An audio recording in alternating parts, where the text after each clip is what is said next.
നമ്മൾ 2016 തൊട്ട് ഇങ്ങോട്ട് നോക്കി തന്നെ മനസ്സിലാവും ഒരൊറ്റ മെഗാ പ്രോജക്റ്റ് പോലും ഇല്ലാതെയാണ് ഈ ഗവൺമെൻറ് മുമ്പോട്ട് വന്നത്. ലൈക്ക് ഇപ്പോൾ UDFിൻ്റെ കാലത്താണെങ്കിൽ metro, Kozhikode metro, Thiruvananthapuram metro എത്ര പ്രോജക്റ്റ് ഉണ്ടായിരുന്നു. ഇപ്പം ഒറ്റ പ്രോജക്റ്റ് പോലും ഇല്ല. അതായത് TVM മെട്രോയും കാലിക്കറ്റ് ലൈറ്റ് മെട്രോ പ്രോജക്റ്റ് ഒന്നും കാണാൻ കൂടിയില്ല. പിന്നെ വിഴിഞ്ഞാണെങ്കിലും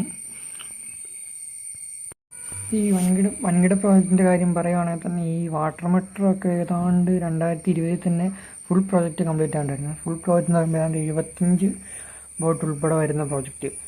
അതാണ് ഇപ്പോൾ ലാഗടിപ്പിച്ച് ഏതാണ്ട് 5-6 ബോട്ട് വെച്ച് നമുക്ക് 2-3 കൊല്ലം മുമ്പാണ് തുടങ്ങിയത്. പിന്നെ അതുപോലെ തന്നെയാണ് ഈ TVയും കാലിക്കറ്റ് മെട്രോ ഒക്കെ ഒരുപക്ഷെ UDF ആയിരുന്ന അധികാരത്തിലെങ്കിൽ പണ്ടേ നടപ്പിലാകേണ്ട പ്രോജക്റ്റ് ആയിരുന്നു.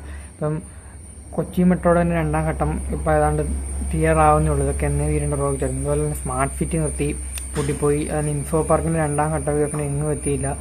അങ്ങനെ മൊത്തത്തിൽ നോക്കിക്കഴിഞ്ഞാൽ ഒരു വൻകിട പ്രോജക്റ്റ് പോലും നടപ്പിലാക്കുന്നില്ലെന്ന് നമുക്ക് മനസ്സിലാവും. പിന്നെ വിഴിഞ്ഞത്തിൻ്റെ ക്രെഡിറ്റ് ഇവർ എടുക്കുന്നുണ്ടെങ്കിലും ആക്ച്വലി UDFിൻ്റെ കാലത്ത് തന്നെയാണ് പ്രോജക്റ്റ് എല്ലാം തുടങ്ങിയതും. അത് ആക്ച്വലി 2018 തീരേണ്ടതായിരുന്നു. ഇവരാണ് ആക്ച്വലി അത് കാര്യമായിട്ട് ഇടപെടാണ്ട് ലാഗടിപ്പിച്ച് ഇത്രയും വർഷം നീട്ടി വെച്ചത്.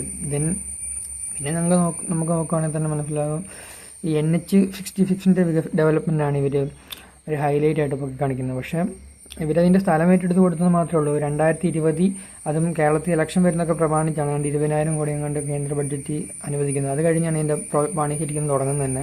ഇവർ സ്ഥലം ഏറ്റെടുത്ത് കൊടുത്തെന്ന് പറഞ്ഞാലും അതിൻ്റെ സ്ഥലം ഏറ്റെടുപ്പ് ഏതാണ്ട് 10-15 കൊല്ലം മുമ്പേ തന്നെ തുടങ്ങിയതാണ്.